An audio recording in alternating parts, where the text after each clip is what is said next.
साथियों, नमस्कार। कोरोना के प्रभाव से हमारी मन की बात भी अछूती नहीं रही है।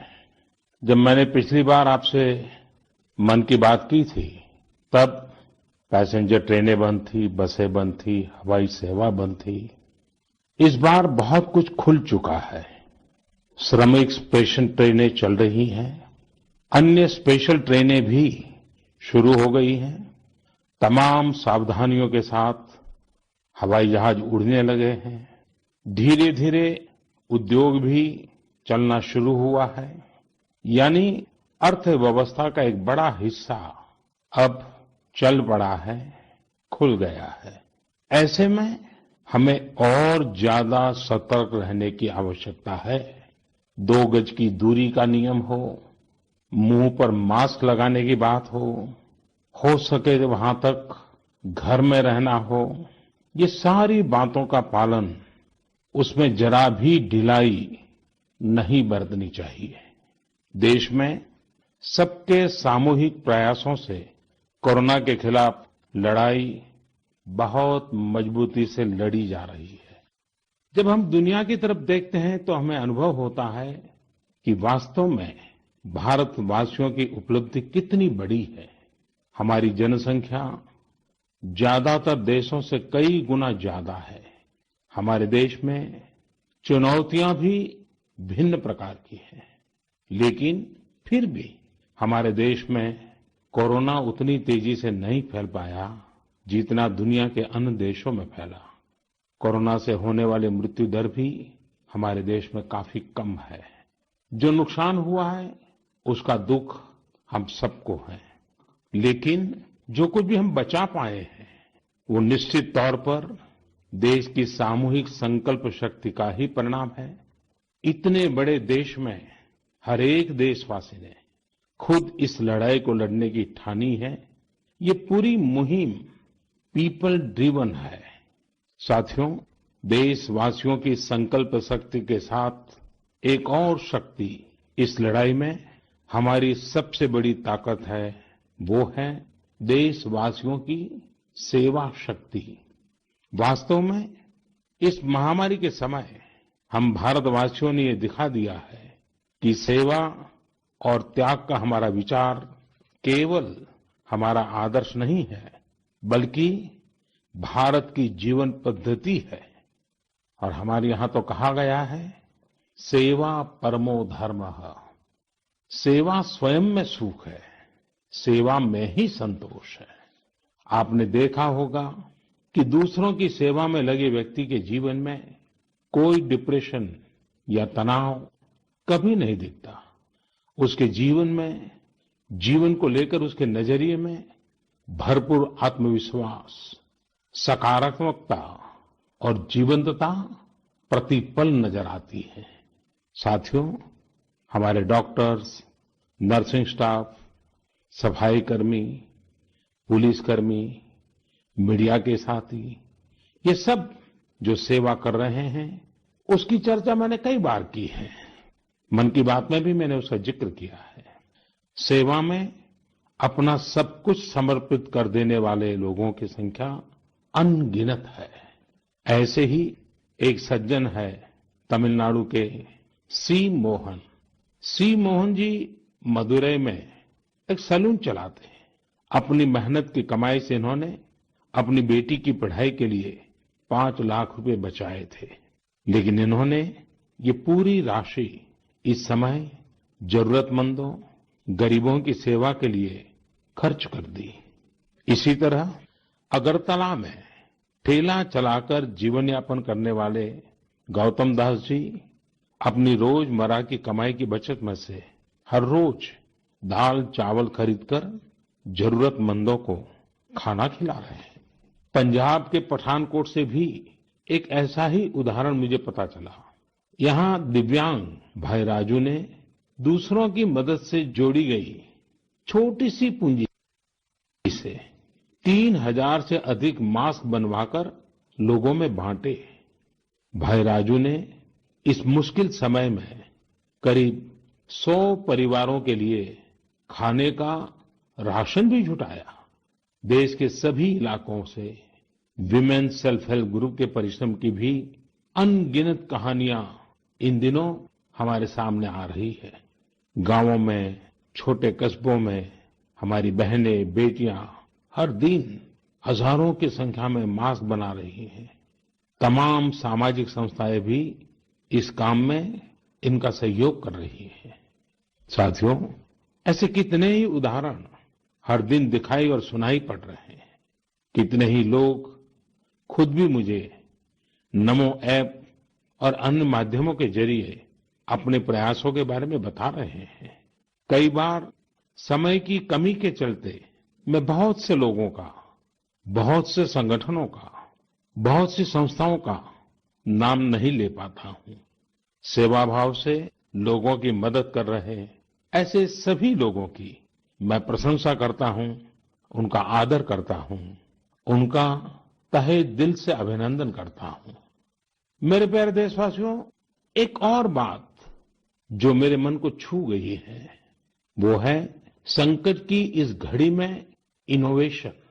तमाम देशवासी गांवों से लेकर शहरों तक, हमारे छोटे व्यापारियों से लेकर स्टार्टअप तक, हमारी लैब्स कोरोना के खिलाफ लड़ाई में नए नए तरीके इजाद कर रहे हैं, नए नए इनोवेशन कर रहे हैं। जैसे नासिक के राजेंद्र यादव का उदाहरण बहुत दिलचस्प है। राजेंद्र जी नासिक में सतना गांव के किसान हैं। अपने गांव को कोरोना संक्रमण से बचाने के लिए उन्होंने अपने ट्रैक्टर से जोड़कर एक सैनिटाइजेशन मशीन बना ली है और ये इनोवेटिव मशीन बहुत प्रभावी तरीके से काम कर रही है। इसी तरह मैं सोशल मीडिया में कई तस्वीरें देख रहा था। कई दुकानदारों ने 2 गज की दूरी के लिए दुकान में बड़े पाइपलाइन लगा लिए हैं, जिसमें एक छोर से वो ऊपर से सामान डालते हैं और दूसरी छोर से ग्राहक अपना सामान ले लेते हैं। इस दौरान पढ़ाई के क्षेत्र में भी कई अलग अलग इनोवेशन शिक्षकों और छात्रों ने मिलकर किए हैं। ऑनलाइन क्लासेस, वीडियो क्लासेस, उसको भी अलग अलग तरीकों से इनोवेट किया जा रहा है। कोरोना की वैक्सीन पर हमारी लैब्स में जो काम हो रहा है उस पर तो दुनिया भर की नजर है और हम सबकी आशा भी। किसी भी परिस्थिति को बदलने के लिए इच्छा शक्ति के साथ ही बहुत कुछ इनोवेशन पर भी निर्भर करता है। हजारों सालों की मानव जात की यात्रा लगातार इनोवेशन से ही इतने आधुनिक दौर में पहुंची है। इसलिए इस महामारी पर जीत के लिए हमारी ये विशेष इनोवेशंस भी बहुत बड़ा आधार है। साथियों, कोरोना के खिलाफ लड़ाई का यह रास्ता लंबा है। एक ऐसी आपदा जिसका पूरी दुनिया के पास कोई इलाज ही नहीं है, जिसका कोई पहले का अनुभव भी नहीं है, तो ऐसे में नई नई चुनौतियां और उसके कारण परेशानियां हम अनुभव भी कर रहे हैं। ये दुनिया के हर कोरोना प्रभावित देश में हो रहा है और इसलिए भारत भी इससे अछूता नहीं है। हमारे देश में भी कोई वर्ग ऐसा नहीं है जो कठिनाई में न हो, परेशानी में न हो। और इस संकट की सबसे बड़ी चोट अगर किसी पर पड़ी है तो हमारे गरीब, मजदूर, श्रमिक वर्ग पर पड़ी है। उनकी तकलीफ, उनका दर्द, उनकी पीड़ा शब्दों में नहीं कही जा सकती। हम में से कौन ऐसा होगा जो उनकी और उनके परिवार की तकलीफों को अनुभव न कर रहा हो। हम सब मिलकर इस तकलीफ को, इस पीड़ा को बांटने का प्रयास कर रहे हैं। पूरा देश प्रयास कर रहा है। हमारे रेलवे के साथी दिन रात लगे हुए हैं। केंद्र हो, राज्य हो, स्थानीय स्वराज की संस्थाएं हो, हर कोई दिन रात मेहनत कर रहे हैं। जिस प्रकार रेलवे के कर्मचारी आज जुटे हुए हैं, वे भी एक प्रकार से अग्रिम पंक्ति में खड़े कोरोना वॉरियर्स ही है। लाखों श्रमिकों को ट्रेनों से और बसों से सुरक्षित ले जाना, उनके खाने पीने की चिंता करना, हर जिले में क्वारंटाइन केंद्रों की व्यवस्था करना, सभी की टेस्टिंग, चेकअप उपचार की व्यवस्था करना, ये सब काम लगातार चल रहे हैं और बहुत बड़ी मात्रा में चल रहे हैं। लेकिन साथियों, जो दृश्य आज हम देख रहे हैं, इससे देश को अतीत में जो कुछ हुआ, उसके अवलोकन और भविष्य के लिए सीखने का अवसर भी मिला है। आज हमारे श्रमिकों की पीड़ा में हम देश के पूर्वी हिस्से की पीड़ा को देख सकते हैं। जिस पूर्वी हिस्से में देश का ग्रोथ इंजन बनने की क्षमता है, जिसके श्रमिकों के बाहुबल में देश को नई ऊंचाई पर ले जाने का सामर्थ्य है, उस पूर्वी हिस्से का विकास बहुत आवश्यक है। पूर्वी भारत के विकास से ही देश का संतुलित आर्थिक विकास संभव है। देश ने जब मुझे सेवा का अवसर दिया, तभी से हमने पूर्वी भारत के विकास को प्राथमिकता दी है। मुझे संतोष है कि बीते वर्षों में इस दिशा में बहुत कुछ हुआ है और अब प्रवासी मजदूरों को देखते हुए बहुत कुछ नए कदम उठाना भी आवश्यक हो गया है और हम लगातार उस दिशा में आगे बढ़ रहे हैं।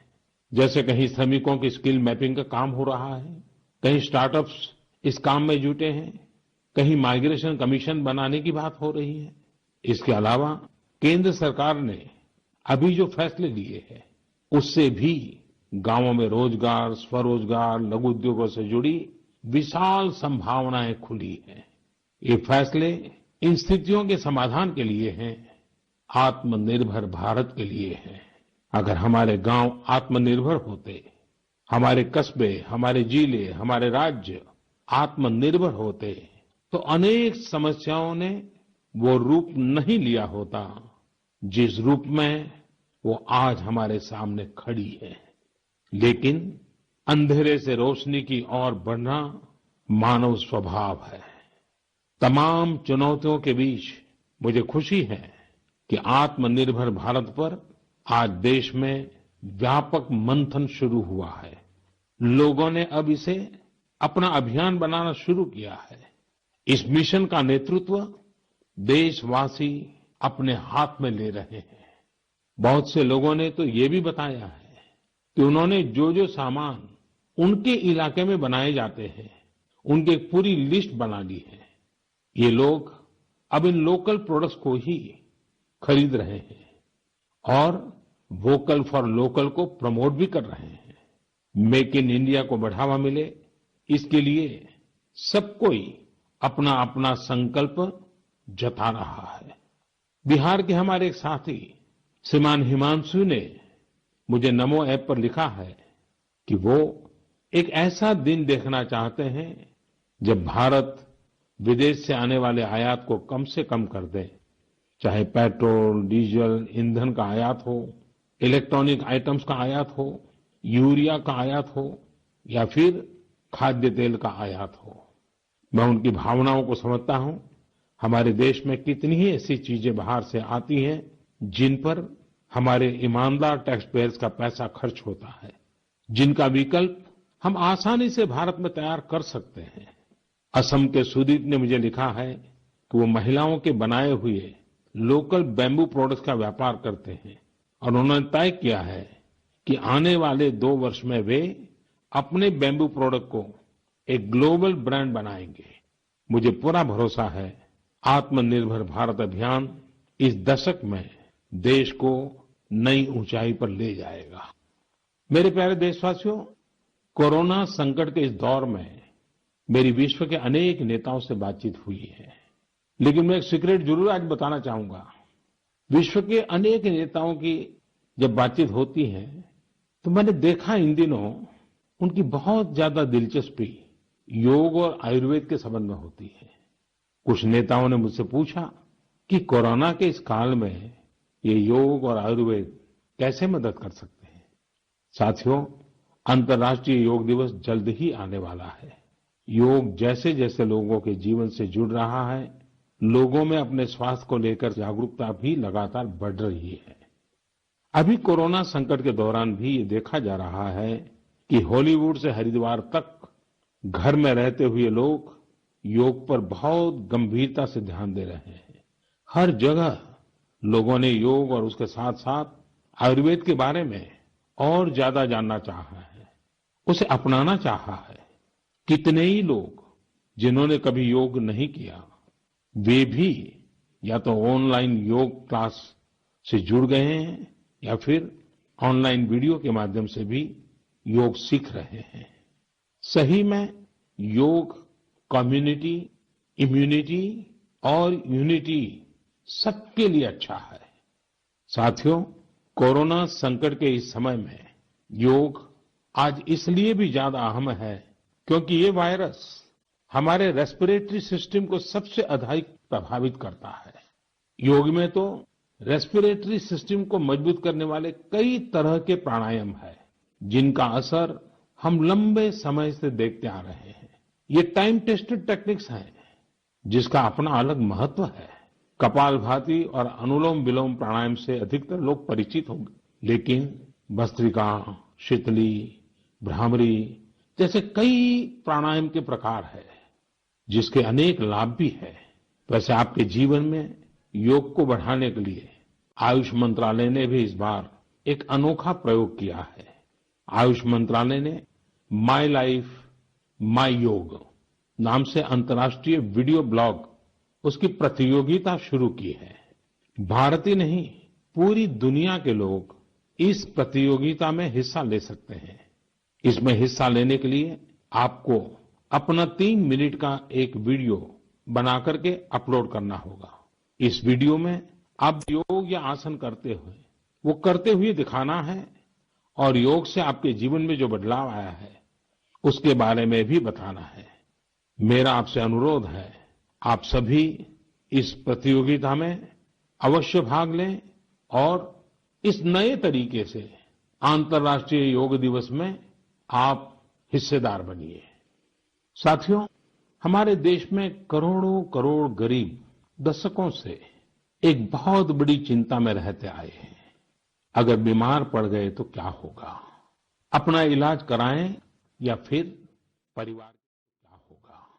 अपना इलाज कराएं या फिर परिवार के लिए रोटी की चिंता करें?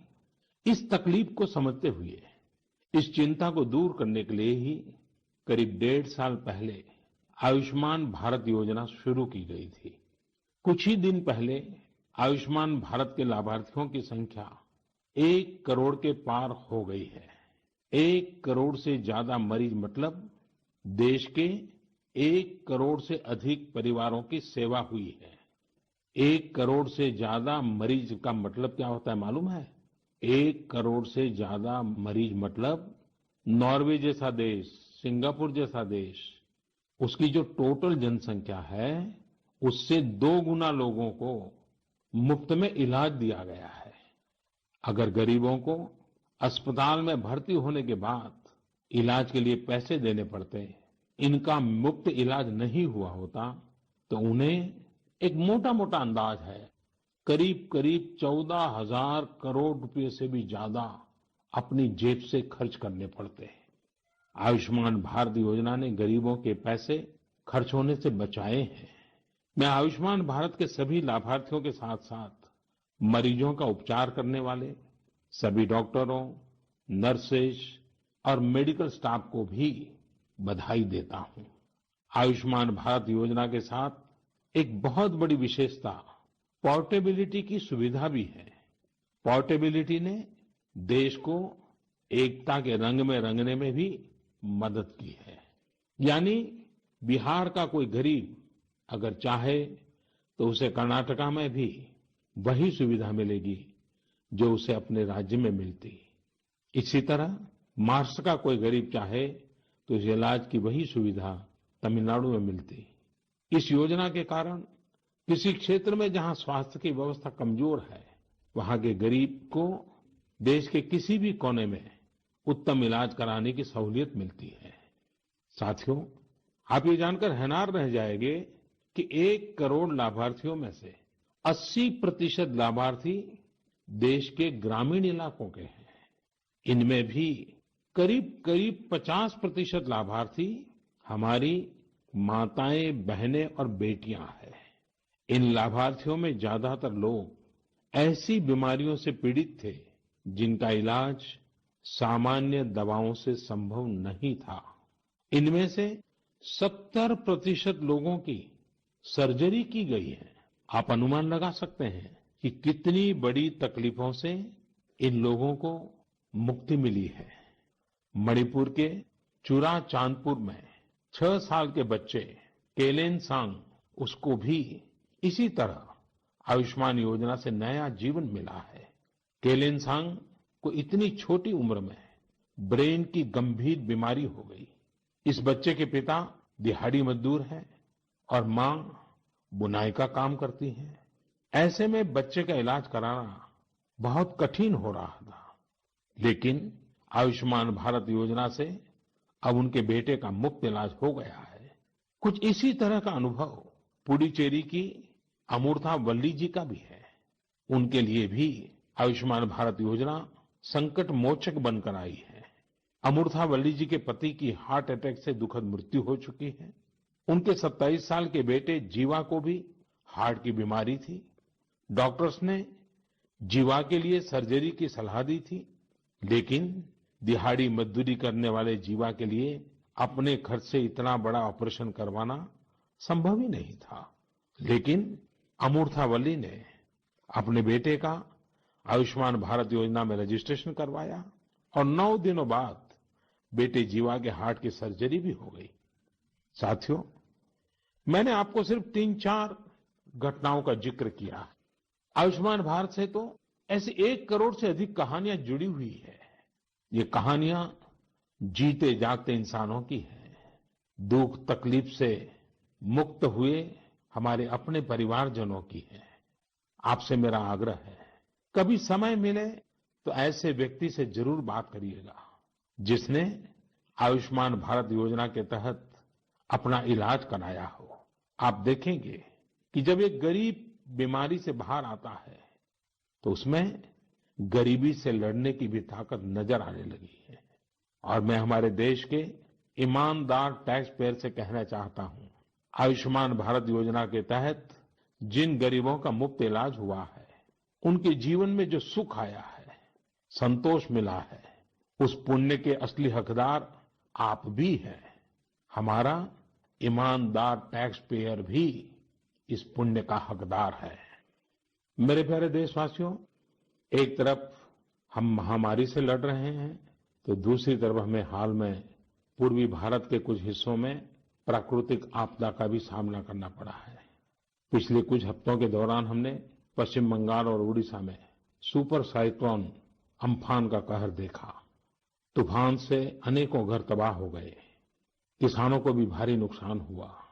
हालात का जायजा लेने के लिए मैं पिछले हफ्ते उड़ीसा और पश्चिम बंगाल गया था।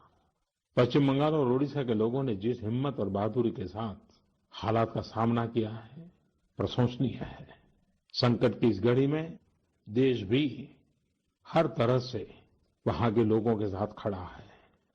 साथियों, एक तरफ जहां पूर्वी भारत तूफान से आई आपदा का सामना कर रहा है, वहीं दूसरी तरफ देश के कई हिस्से टिड्डियों या लोकस्ट के हमले से प्रभावित हुए हैं। इन हमलों ने फिर हमें याद दिलाया है कि ये छोटा सा जीव कितना नुकसान करता है। टिड्डी दल का हमला कई दिनों तक चलता है। बहुत बड़े क्षेत्र पर इसका प्रभाव पड़ता है। भारत सरकार हो, राज्य सरकार हो, कृषि विभाग हो, प्रशासन भी इस संकट के नुकसान से बचने के लिए, किसानों की मदद करने के लिए आधुनिक संसाधनों का भी उपयोग कर रहा है। नए नए आविष्कार की तरफ भी ध्यान दे रहा है।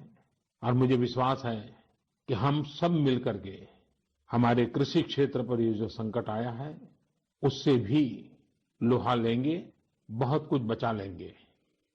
मेरे प्यारे देशवासियों, कुछ दिन बाद ही 5 जून को पूरी दुनिया विश्व पर्यावरण दिवस मनाएगी।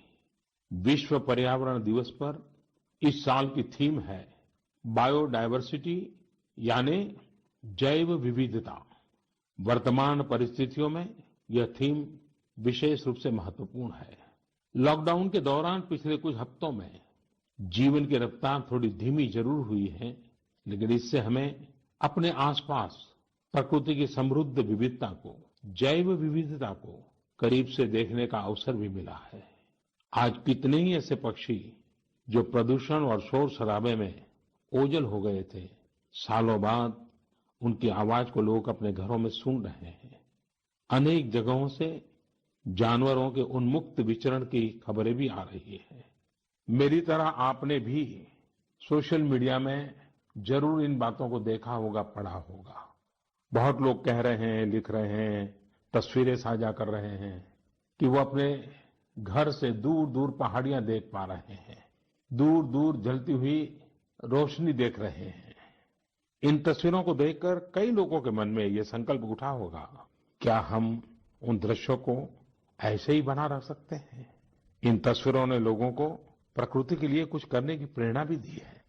नदियां सदा स्वच्छ रहें, पशु पक्षियों को भी खुलकर जीने का हक मिले, आसमान भी साफ सुथरा हो, इसके लिए हम प्रकृति के साथ तालमेल बिठाकर जीवन जीने की प्रेरणा ले सकते हैं।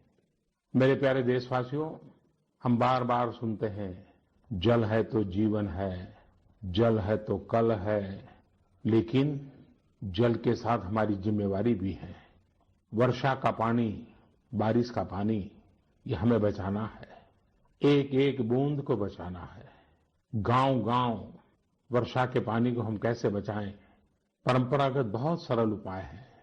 उन सरल उपाय से भी हम पानी को रोक सकते हैं। 5 दिन 7 दिन भी अगर पानी रुका रहेगा तो धरती माँ के पास बुझाएगा, पानी फिर जमीन में जाएगा, वही जल जीवन की शक्ति बन जाएगा। और इसलिए इस वर्षा ऋतु में हम सबका प्रयास रहना चाहिए कि हम पानी को बचाएं, पानी को संरक्षण करें। मेरे प्यारे देशवासियों, स्वच्छ पर्यावरण सीधे हमारे जीवन, हमारे बच्चों के भविष्य का विषय है। इसलिए हमें व्यक्तिगत स्तर पर भी इसकी चिंता करनी होगी। मेरा आपसे अनुरोध है कि इस पर्यावरण दिवस पर कुछ पेड़ अवश्य लगाएं और प्रकृति की सेवा के लिए कुछ ऐसा संकल्प अवश्य लें जिससे प्रकृति के साथ आपका हर दिन का रिश्ता बना रहे। हाँ, गर्मी बढ़ रही है, इसलिए पक्षियों के लिए पानी का इंतजाम करना मत भूलिएगा। साथियों, हम सबको ये भी ध्यान रखना होगा कि इतनी कठिन तपस्या के बाद, इतनी कठिनाइयों के बाद देश ने जिस तरह हालत संभाला है, उसे बिगड़ने नहीं देना है। हमें इस लड़ाई को कमजोर नहीं होने देना है। हम लापरवाह हो जाएं, सावधानी छोड़ दें, ये कोई विकल्प नहीं है। कोरोना के खिलाफ लड़ाई अब भी उतनी ही गंभीर है। आपको, आपके परिवार को कोरोना से अभी भी उतना ही गंभीर खतरा हो सकता है। हमें हर इंसान की जिंदगी को बचाना है। इसलिए 2 गज की दूरी, चेहरे पर मास्क, हाथों को धोना, इन सब सावधानियों का वैसे ही पालन करते रहना है जैसे अभी तक करते आए हैं। मुझे पूरा विश्वास है कि आप अपने लिए, अपनों के लिए, अपने देश के लिए ये सावधानी जरूर रखेंगे। इसी विश्वास के साथ आपके उत्तम स्वास्थ्य के लिए मेरी हार्दिक शुभकामनाएं हैं। अगले महीने फिर एक बार मन की बात